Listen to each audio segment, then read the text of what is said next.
Milan s'éveillait sous un ciel de plomb, le genre de matinée où même le succès semblait avoir un goût amer.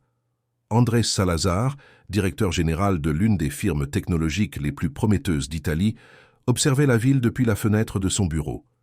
Il tenait dans ses mains le brouillon d'un contrat qui pouvait tout changer. La vente partielle de son entreprise à un groupe d'investisseurs internationaux dirigé par la corporation Lombardi. En théorie, c'était l'opportunité qu'il avait attendue pendant des années. En pratique, quelque chose en lui l'empêchait d'être en paix. Depuis la mort de son père, Andrés avait juré de ne jamais laisser quiconque manipuler ce qu'ils avaient bâti ensemble. Pourtant, son associé et ami Sergio Ramirez insistait sur le fait que la fusion était le seul moyen de maintenir l'entreprise en vie. « Le marché change, Andrés », répétait-il avec son sourire calculé. « Si nous ne signons pas maintenant, nous disparaîtrons. » Ce matin-là, le bâtiment était plus silencieux que d'habitude. On n'entendait que le bourdonnement des ascenseurs et le bruit rythmique du chariot de nettoyage avançant dans le couloir. Lucia Morales, dans son uniforme bleu foncé et les cheveux attachés, poussait le chariot en fredonnant une mélodie à peine audible. Personne ne la remarquait, mais elle écoutait plus qu'elle n'en avait l'air. Depuis des semaines, elle percevait des mouvements étranges dans les bureaux. Visites nocturnes, réunions hors horaires et dossiers qui disparaissaient des bureaux. Lucia avait appris à ne pas se fier aux apparences. Son histoire personnelle était une succession d'épreuves. Perdre son emploi précédent pour avoir dénoncé des irrégularités, s'occuper de sa sœur malade et supporter l'indifférence de ceux qui n'imaginaient jamais que derrière son uniforme se cachait un esprit brillant. Elle avait étudié les finances, mais la vie ne lui avait pas donné l'occasion d'exercer, jusqu'à ce que cette entreprise l'embauche comme femme de ménage. À mi-matinée, alors qu'elle nettoyait la vitre de la salle de réunion, elle entendit la voix de Sergio. « Cet après-midi, tout sera signé. Andrés ne se doute de rien, et s'il s'en doute, il sera déjà trop tard. » Lucia resta immobile, le chiffon suspendu en l'air. « Sûr ?» demanda une voix féminine. Elle reconnut immédiatement le ton froid de Valeria Torres, conseillère externe et ex-petite amie d'Andrés. « Complètement », répondit Sergio. « Le document final inclut les clauses cachées. Quand il signera, Lombardi aura le contrôle total et il ne le saura même pas. » Le cœur de Lucia se mit à battre fort. Elle savait qu'elle devait se taire, mais quelque chose en elle lui criait d'agir. Cet après-midi-là, le destin lui donnerait une chance. À 3 heures précises, Andrés entra dans la salle de réunion accompagné de Sergio et Valeria. Sur la table, un contrat épais et un stylo plume attendaient. Dehors, la pluie frappait les baies vitrées. Les cadres de Lombardie attendaient avec des sourires protocolaires. Andrés s'assit. Tout était prêt. Lucia, depuis le couloir, observait discrètement à travers l'entrebâillement de la porte. Son pouls était un tambour. Quand elle vit Andrés lever le stylo, quelque chose dans son corps bougea par instinct. Elle poussa la porte avec décision et entra avec le chariot. « Excusez-moi, » dit-elle d'une voix tremblante. « Juste une minute. Je dois vider la corbeille. » Personne ne lui prêta attention. Sergio ne la regarda même pas. Andrés restait concentré sur le contrat. Lucia s'approcha de lui en feignant de se baisser, et d'un murmure presque imperceptible, elle chuchota. « Ne signez pas ça, monsieur Salazar. C'est un piège. » Andrés leva les yeux, surpris. Ses yeux croisèrent les siens l'espace d'une seconde, brillants de nervosité et de peur.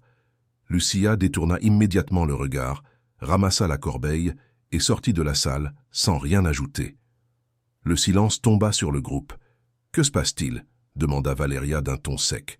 Andrés resta immobile, le stylo suspendu en l'air. « Rien » répondit-il enfin. « Juste un moment. » Il posa le stylo sur la table. « J'ai besoin de vérifier quelque chose avant de signer. »« Vérifier » répéta Sergio feignant la surprise. « Après des semaines de négociations ?»« Exactement. Quelque chose ne colle pas. » Andrés ferma le dossier et se leva. « On reprend dans 1 heure. » Sans attendre de réponse, il sortit de la salle. Il marcha rapidement dans le couloir. Il trouva Lucia près de l'ascenseur. « Vous, » dit-il d'une voix ferme, « venez avec moi. » Il l'emmena dans son bureau et ferma la porte derrière eux. « Expliquez-vous, » exigea-t-il, « et faites très attention à ce que vous dites. » Lucia déglutit. « Je sais que ça semble fou, monsieur Salazar, mais j'ai tout entendu. Sergio et Valeria prévoient de vous vendre l'entreprise à Lombardie et de vous laisser sans contrôle. Ils ont manipulé le contrat. Si vous le signez, vous perdrez tout. » Andrés la regarda, incrédule. « Comment savez-vous ça? Je travaille ici toutes les nuits. Je nettoie les bureaux. Je ne voulais pas m'en mêler, mais j'ai entendu et vu des choses. » Elle sortit son téléphone de sa poche et montra une photo, un document avec le sceau de Lombardie et une clause modifiée. Ça était sur le bureau de Sergio. Andrés resta silencieux. La logique lui disait que c'était impossible, mais son intuition lui criait le contraire.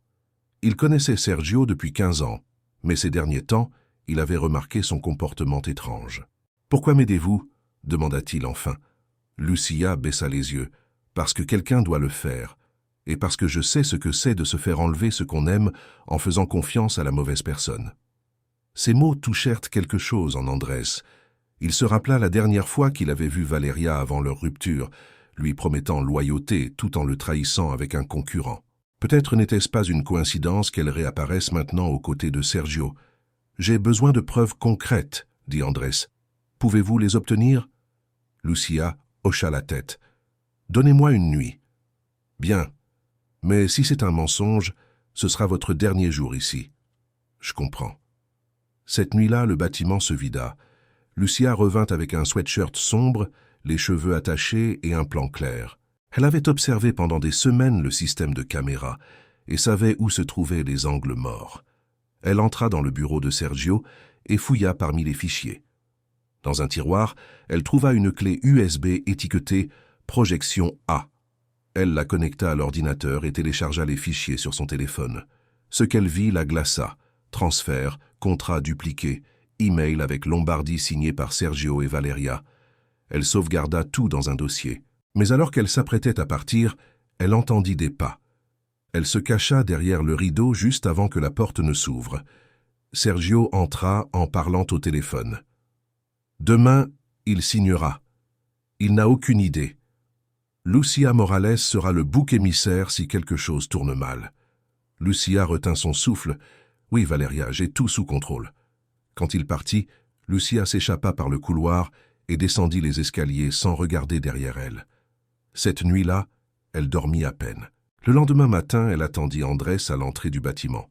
« J'ai besoin de vous parler. » Ils montèrent dans son bureau. Lucia posa son téléphone sur la table et lança les audios. La voix de Sergio résonna clairement. « Lucia Morales sera le bouc émissaire. » Andrés resta immobile. « Mon Dieu !» Elle montra les documents et les transferts. « Tout est là. » Andrés appuya ses mains sur le bureau. « C'est plus grave que ce que j'imaginais. »« Qu'allez-vous faire ?» demanda-t-elle. « Ce que j'aurais dû faire dès le début. » Il convoqua une réunion d'urgence avec le conseil d'administration. Sergio, déconcerté, tenta de sourire en le voyant entrer. « Encore une réunion surprise ?» plaisanta-t-il. Andrés l'ignora.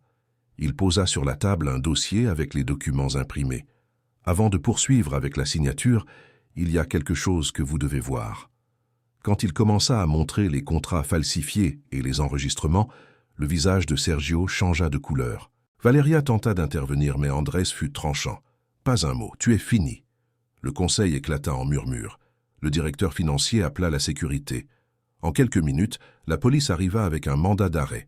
Sergio et Valeria furent menottés devant tout le monde. Lucia, depuis la porte, observait la scène en silence. Andrés s'approcha d'elle. « Vous aviez raison. Ce n'est pas tous les jours qu'une femme de ménage sauve une entreprise, » répondit-elle avec un sourire timide. « À partir d'aujourd'hui, vous n'êtes plus femme de ménage, » dit Andrés. « J'ai besoin de gens comme vous à mes côtés. » Lucia le lança un regard surpris. « Je ne sais pas quoi dire. »« Dites que vous acceptez. Ce n'est que le début. » Elle hocha lentement la tête. Pour la première fois depuis longtemps, elle sentit que la vie lui rendait quelque chose de ce qu'elle lui avait pris. Dehors, la pluie cessait et un timide rayon de soleil s'ouvrait sur Milan. Les jours suivants, le scandale furent un tourbillon. La presse parlait du miracle entrepreneurial de Milan. Comment une simple employée de nettoyage avait démasqué la plus grande fraude corporative de l'année. Cependant, à l'intérieur de l'entreprise, le calme restait encore fragile. Andrés passait des heures à réorganiser les départements, à revoir les contrats et à affronter les conséquences de la trahison de Sergio et Valeria. Bien qu'il ait repris le contrôle, quelque chose en lui restait inquiet. Lucia, de son côté, essayait de s'adapter à son nouveau rôle. Andrés l'avait promue assistante de direction, un poste qui suscita des murmures parmi les employés. Certains la regardaient avec respect, d'autres avec méfiance. De femme de ménage à cadre, comme certains montent vite, murmurait-il dans son dos. Mais Lucia ne répondait pas. Elle savait que sa valeur n'avait pas besoin de démonstration. Un matin, alors qu'elle examinait des documents dans son nouveau bureau, elle reçut un appel de l'hôpital. Son cœur se serra en entendant la voix du docteur Herrera. « Lucia, j'ai besoin de vous voir au plus vite. C'est au sujet de votre sœur. » Elle laissa tout et courut jusqu'à l'hôpital. Dans la chambre, Camila était allongée, pâle et avec des tubes reliés à la poitrine. « Elle a fait une rechute », expliqua le médecin. « Nous devons avancer l'opération, mais l'assurance n'approuve pas encore l'augmentation de la couverture. » Lucia serra les poings. « Faites ce qu'il faut. Je trouverai l'argent. » Cette nuit-là, Andrés la trouva dans son bureau, entourée de papiers. « Tout va bien ?» demanda-t-il avec inquiétude. Elle secoua la tête. « C'est ma sœur. Son état a empiré. Elle a besoin de l'opération tout de suite. »« Combien ça coûte ?» Lucia le regarda dans les yeux. « 200 000 €. » Andrés n'hésita pas. « Je le paierai. » Lucia se leva d'un bond. « Non, monsieur Salazar, je ne peux pas accepter ça. »« Ce n'est pas de la charité, » répliqua-t-il avec sérénité. « C'est justice. Vous avez sauvé mon entreprise, mon nom, ma vie. Laissez-moi vous aider. » « Mais les gens parleront. »« Qu'ils parlent. Je préfère les rumeurs à rester les bras croisés. » Lucia baissa les yeux, touchée mais indécise. « Laissez-moi y penser, » murmura-t-elle. Le lendemain, Andrés transféra l'argent de manière anonyme via le fonds d'aide médicale de l'hôpital. Il ne voulait pas de reconnaissance, seulement des résultats. 3 jours plus tard, le docteur Herrera appela Lucia avec la nouvelle qu'elle avait espéré entendre. « Le financement a été approuvé. Votre sœur sera opérée la semaine prochaine. » Lucia éclata en sanglots. « Comment est-ce possible? Je n'ai rien demandé. »« Ce doit être un parrain du programme, » répondit le médecin. « Parfois, la vie nous offre des miracles. » Cette nuit-là, quand Andrés la vit sourire pour la première fois depuis des semaines, il comprit qu'il avait fait le bon choix. Il n'avait pas besoin qu'elle sache la vérité. Il suffisait de la voir sereine. Le jour de l'opération arriva. Andrés se présenta discrètement à l'hôpital. Il observa de loin Lucia, tenant la main de Camila, avant que les médecins ne l'emmènent au bloc opératoire. Il resta en silence dans la salle d'attente, sans qu'elle le remarque. Des heures plus tard, le docteur sortit avec un sourire. L'opération a été un succès. Lucia serra le médecin dans ses bras, en pleurant de soulagement. Andrés s'éloigna sans un mot. Au cours des jours suivants, la routine revint peu à peu. Lucia travaillait plus que jamais, reconnaissante pour la distraction. Andrés, cependant, se retrouvait de plus en plus distrait. Il ne pouvait cesser de penser à elle. Il y avait quelque chose dans sa détermination, dans la façon dont elle affrontait l'adversité, qui le désarmait complètement. Un après-midi, il l'appela dans son bureau. « Je veux vous parler d'un nouveau projet, » dit-il avec un sourire nerveux. « Je crée une division d'innovation et je veux que vous la dirigiez. » Lucia arqua un sourcil. « Moi ? Mais je n'ai pas de titre de manager. Vous avez quelque chose de mieux.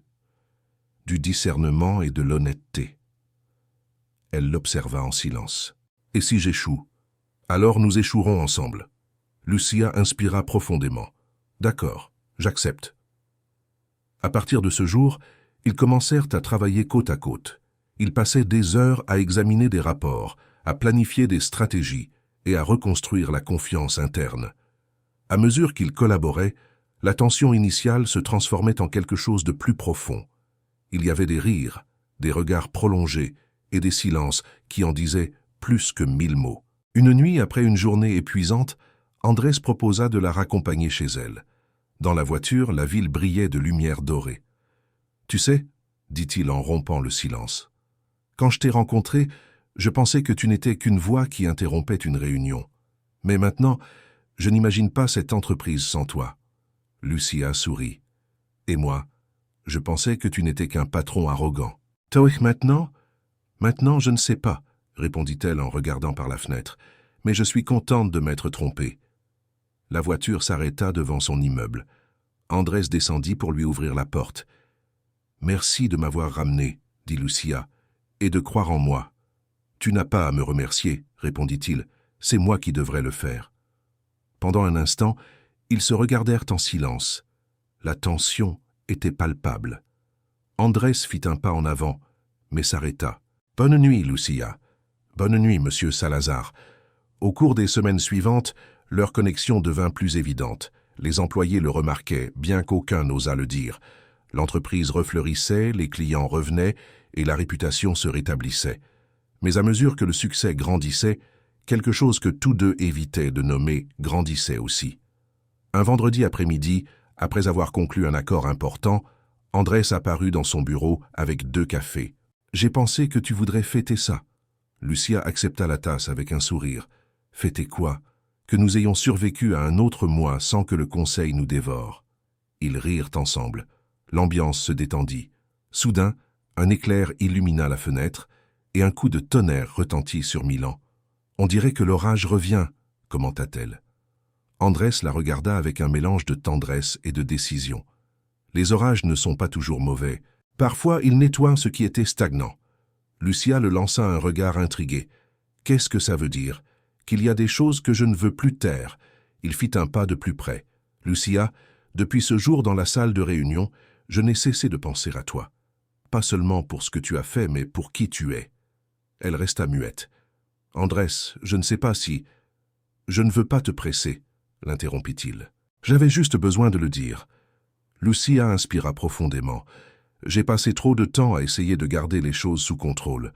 Je ne peux pas me permettre de ressentir quelque chose qui compliquerait encore plus ma vie. »« Je comprends, » dit-il en baissant les yeux. « Promets-moi juste une chose, que si un jour tu changes d'avis, je serai là. » Cette nuit-là, quand Lucia arriva à l'hôpital pour rendre visite à sa sœur, elle la trouva éveillée et souriante. « Tu sais, » dit Camilla avec malice, « le docteur m'a dit qu'un donateur anonyme a payé toute l'opération.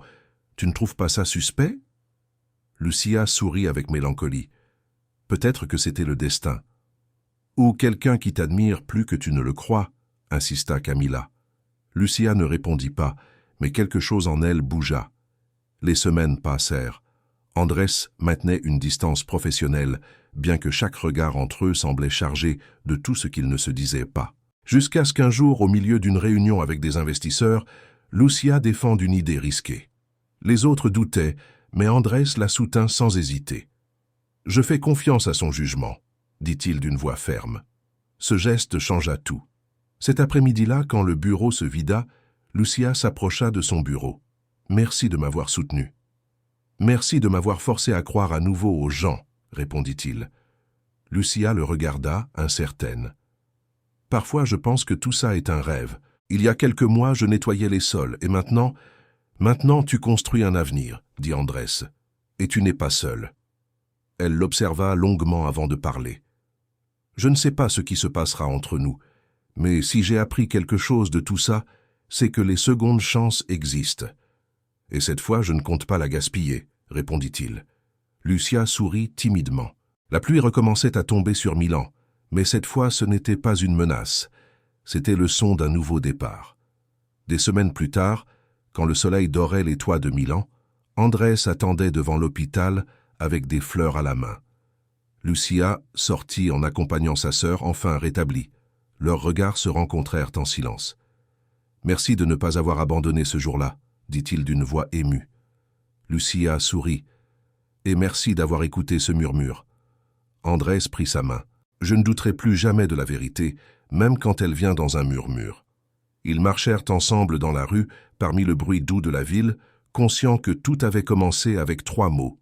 « Ne signez pas ça. »